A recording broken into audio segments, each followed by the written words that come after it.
80% chance of rain means if you look back at enough data over time, 80% of the time when it's been this humidity, this wind, this barometric pressure, this whatever they measure, that they cross-reference all these variables, when it's been that conditions or those conditions, 80% of the time it has rained.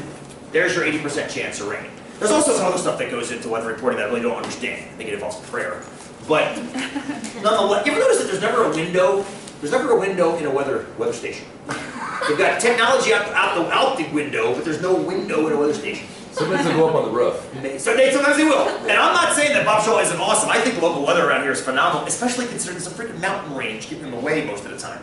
So I think they're phenomenal what they do. But anyway, the idea of a long-term probability. What I'm about to do now is to start up the same experiment we just did, but we were able to actually turn the dice to look at the faces. That's a little bit fictitious if you think about it. In general, except for coins and dice and cards, you can't do that. You can't turn a dice to decide, or turn a die to decide if it's going to rain or not. What you have to do, as Lauren said, is look at years and years and years of history, of data that has been collected, and assuming those trends are going to continue.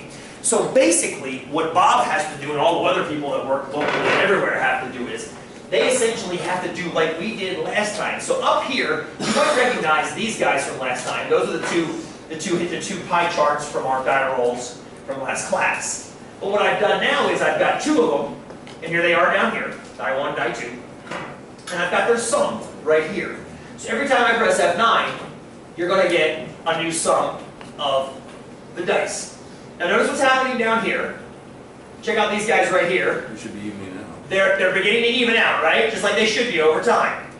So they're starting to look like those 6 and 6 pie chart pizzas that we saw last time. And what's happening up here? This is keeping track of the sums of the pips. So it's starting to follow that function. Aha! Carolyn, it's beginning to fall in line. What I propose that we do while we analyze over here, use a stapler, high tech. Let's let this thing go ahead and count till its heart's content. It's going, it's going. Now it's actually updating a little bit. It just did a little. Oh, I see, yeah.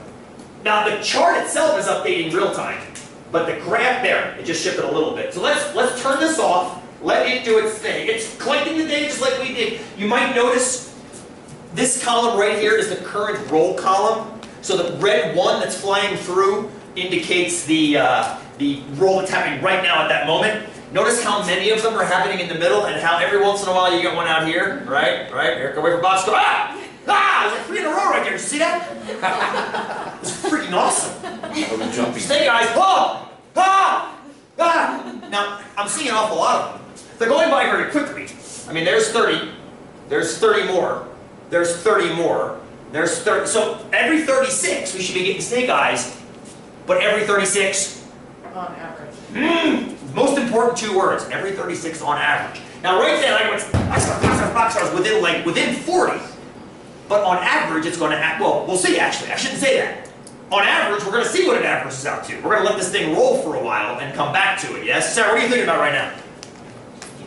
Oh, just taking it all in. So the question is, if we expect it to be 1/36 on average, we should expect these percentages over a long period of time to fall in line with the exact percentages that we got over here. We'll come back to it. If you don't mind, I'll go ahead and mute that out. We'll come back to it. We'll come back to it once we analyze our distribution over here. And the idea, of course, is we have the perfect distribution here.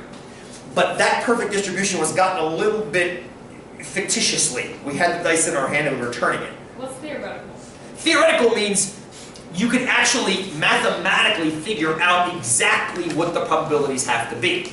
Now compare that to, suppose I need to know the chance that I get into an accident bike commuting this year. Okay, let's make it easier. Make it easier. That's actually a very, very hard one though. I've never gotten into an accident that's a severe enough accident, knock on wood, to cause any damage. Probability, I'm going to get a flat tire ride my bike to work. Better. Much better, because it actually happens quite a bit, all right? Ride my bike for 20 years, plenty of dating. 20 years, 300 days a year-ish, plus or minus, right? On average, how many flat tires do I get? 2 a year. Per day. Oh, per day. We'll do per year? 2 a year. Per year, that's good. So if I had to... It's very generous. It's 2 per year. It's more like 2 per 3 months, but that's okay. That's all right. Well, It's those ama- thorns, it's those thorns. I'll give you this. The worst day ever. I got 3 flats in 1 half-an-hour period. Now most people after the first flat will go the hell home, drop the bike, get the car, and drive. Nope. I carry tubes and a patch key with me. So I get the first flat, take the damn tube out, put the next tube in. Forgot to check the inside of the tire. The piece of glass that gave me the first flat was still in there. Second flat. Fish that back out, ride along. Now I'm pissed because now I'm like half an hour late for work. As I'm riding up College Way, a nail, 4-inch roofing nail, somehow gets stuck up right through the front tire. No, this was the back tire. Actually, the front tire was the first 2 flats. The flat on the back tire happened. The nail went through the tire, ruined the tire and the tube. And now I'm out of tubes because I carry 2 tubes, both of which have been used. So now I pushed the bike up the hill swearing the entire time. Thank God I saw Ann Walker who talked me off of that ledge. So that was the worst I've ever had it, but that was the one time in 20 years I've had 3 flats on one day. Vast majority of days, I have none. What would you approximate the percentage of time I get no flats is? Out of 100 days. Out of 100. I kind of gave you the answer earlier. 99. But about 99 days out of 100 I won't get a flat on the way to work. Roughly 1% of the time I'll get 1 flat a day, and then there's this 0.000000006% of times where I'll get 2 or more. So the distribution is extraordinarily skewed for flats.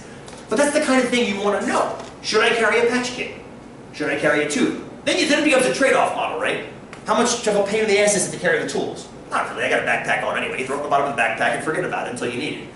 Right, so it becomes, I forget where this question started, but it's because of this. Because you can't mathematically calculate what's the chance of me getting a flat tire. The best I can do is look at my data over 20 years. Yeah, with infinity as your denominator, you're never going to come to Exactly, thank you. So theoretical, who asked about theoretical? That's a great question. Theoretical, it was theoretical. Theoretically means I can plug it into a formula or I can enumerate. I can't enumerate the chance of me getting a flat or getting in an accident or you guys getting in an accident or you guys getting a cold in the next 2 weeks. What we can look at is we can look at rates in history. Does that make sense? So what you're seeing right now is theoretical and Excel is calculating what I like to call experimental. We'll do one more of these before the class is over with the coin, because I want to generate theoretical versus experimental again. Sometimes you can theoretically figure out what things are going to be. Sometimes you can't. When you can't, you have data. Cool? Great question. That's actually what your next project is all about. Figuring out what's the chance you draw a flush on the river card playing Texas Hold'em seated 2 seats to the right of the dealer.